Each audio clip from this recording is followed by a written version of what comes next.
जय श्री कृष्ण भक्तों, आइए रसपान करते हैं कार्तिक माह महात्म्य के 26वें अध्याय का। कार्तिक मास महात्म्य का 26वां अध्याय श्री विष्णु की कृपा से आज तुमको रहा बताए।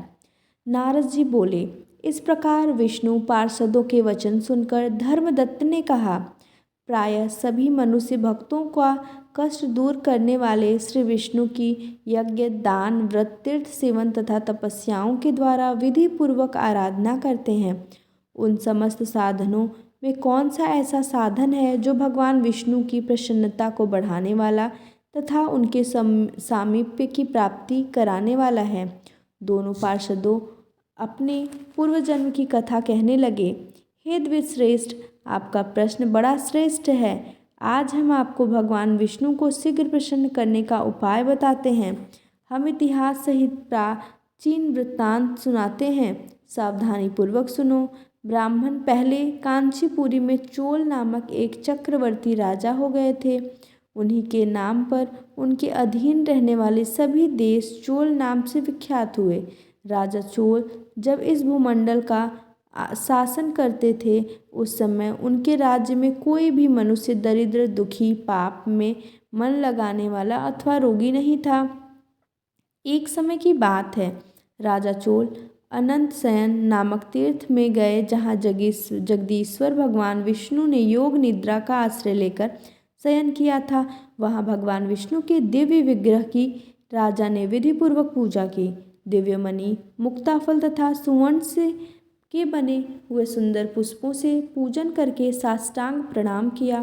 प्रणाम करके ज्यों ही बैठे, उसी समय उनकी दृष्टि भगवान के पास आते हुए एक ब्राह्मण पर पड़ी, जो उन्हीं की कांची नगरी के निवासी थे। उनका नाम विष्णुदास था। उन्होंने भगवान की पूजा के लिए अपने हाथ में तुलसी दल और जल ले रखा था।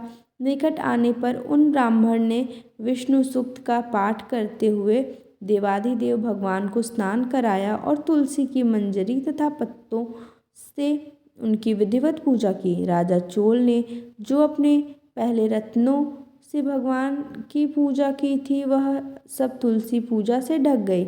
यह देखकर राजा कुपित होकर बोले, विष्णुदास, मैंने मणियों तथा सुवर्ण से भगवान की जो पूजा की थी, वह कितनी शोभा पा रही थी। तुमने तुलसी दल चढ़ाकर उसे ढक दिया। बताओ ऐसा क्यों किया? मुझे तो ऐसा जान पड़ता है कि तुम दरिद्र और गंवार हो, भगवान विष्णु की भक्ति को बिल्कुल नहीं जानते। राजा की यह बात सुनकर द्विजश्रेष्ठ विष्णुदास ने कहा, राजन, आपको भक्ति का कुछ भी पता नहीं है। केवल राजलक्ष्मी के कारण आप घमंड कर रहे हैं। बतलाइए तो, आज से पहले आपने कितने वैष्णव व्रत का पालन किया है? तब नृपश्रेष्ठ चोल ने हंसते हुए कहा, तुम तो दरिद्र और निर्धन हो। तुम्हारी भगवान विष्णु में भक्ति की कितनी है। तुमने भगवान विष्णु को संतुष्ट करने वाला कोई भी यज्ञ और दान आदि नहीं किया है, और ना पहले कभी किया होगा। देव मंदिर ही बनवाया है, इतने पर भी तुम्हें अपनी भक्ति का इतना गर्व है। अच्छा, तो ये सभी ब्राह्मण मेरी बात सुन ले। भगवान विष्णु के दर्शन पहले मैं करता हूँ या यह ब्राह्मण? इस बात को आप सब लोग देखें, फिर हम दोनों में से किसकी भक्ति कैसी है, यह सब लोग स्वतः ही जान लेंगे। ऐसा कहकर राजा अपने राजभवन को चले गए। वहाँ उन्होंने महर्षि मुंगल को आचार्य बनाकर वैष्णव यज्ञ प्रारंभ किया। उधर सदैव भगवान विष्णु को प्रसन्न करने वाले शास्त्र लोक नियमों में तत्पर विष्णुदास भी व्रत का पालन करते हुए वहीं भगवान विष्णु के मंदिर में टिक गए। उन्होंने माघ और कार्तिक के उत्तम व्रत का अनुष्ठान, तुलसी वन की रक्षा, एकादशी को द्वादशाक्षर मंत्र का जाप, नित्य गीत आदि मंगलमय आयोजनों के साथ प्रतिदिन षोडशोपचार से भगवान विष्णु की पूजा आदि नियमों का आचरण किया। वे प्रतिदिन चलते फिरते और सोते हर समय भगवान विष्णु का स्मरण किया करते थे। उनकी दृष्टि सर्वत्र सम हो गई थी।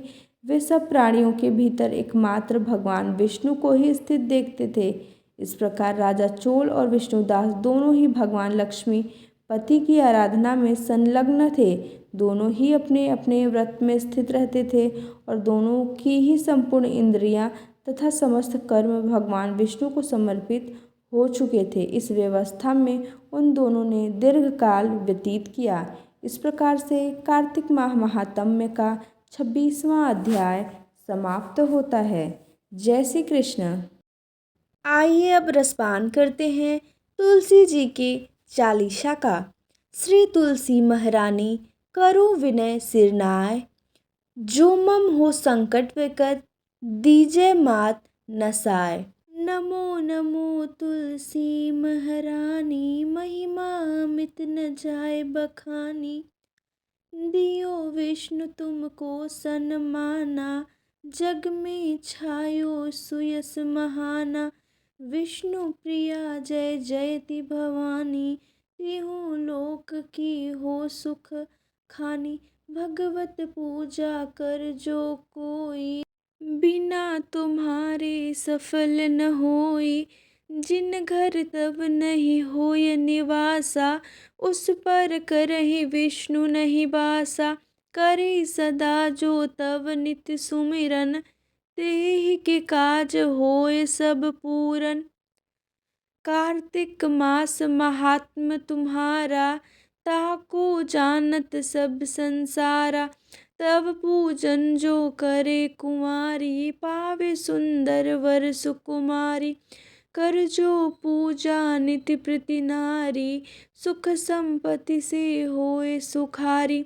वृद्धा नारी करे जो पूजन, मिले भक्ति होवे पुलकित मन। श्रद्धा से पूजे जो कोई, भवनिधि से तर जावे सोई।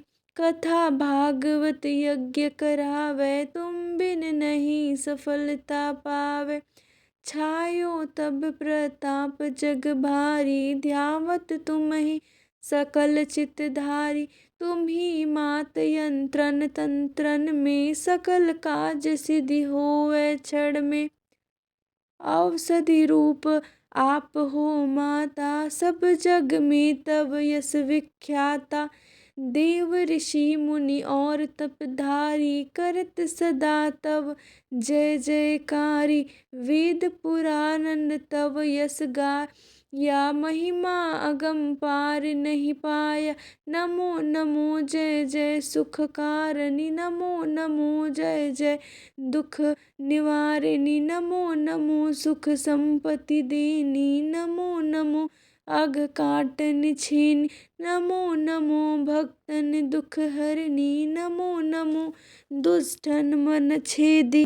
नमो नमो भव भार उतारनी, नमो नमो परलोक सुधारनी। नमो नमो निज भक्त उबारनी, नमो नमो जन काज सवारनी। नमो नमो जय कुमति नसावनी, नमो नमो सब सुख उपजावनी। जयति जयति जय तुलसी माई, ध्याऊँ तुमको शीस नवाई। निज जन जानी मोहि अपनाओ, बिगड़े कारज आप बनाओ। करूँ विनय मैं मात तुम्हारी, पूर्ण आशा करहु हमारी। शरण चरण कर जोरी मनाऊँ, निस दिन तेरे ही गुण गाऊँ। करहु मात यह सब मुँह पर दया, निर्मल होय सकल मम काया। मांगु मात यह वर दीजै, सकल मनोरथ पूर्ण कीजै। जानू नहीं कुछ नेम अचारा, क्षमहु मात अपराध हमारा। 12 मास करी जो पूजा, ता सम जग में और न दूजा। प्रथम ही गंगा जल मंगवावे, फिर सुंदर स्नान करावे। चंदन अक्षत पुष्प चढ़ावे, धूप दीप नैवेद्य लगावे। करे आचमन गंगा जल से, ध्यान करे हृदय निर्मल से। पाठ करे फिर चालीसा की, स्तुति करे मात तुलसी की। यह विधि पूजा करे हमेशा, ताके तन नहीं रही कलेशा। करे मास कार्तिक का साधन, सोए नित्र पवित्र सिद्ध हुई जाहि। है यह कथा महासुखदाई, पढ़े सुने सो भव तर जाई। यह श्री तुलसी चालीसा पाठ करे जो कोय, गोविंद सो फल पावहि जो मन इच्छा होय। जय श्री कृष्ण।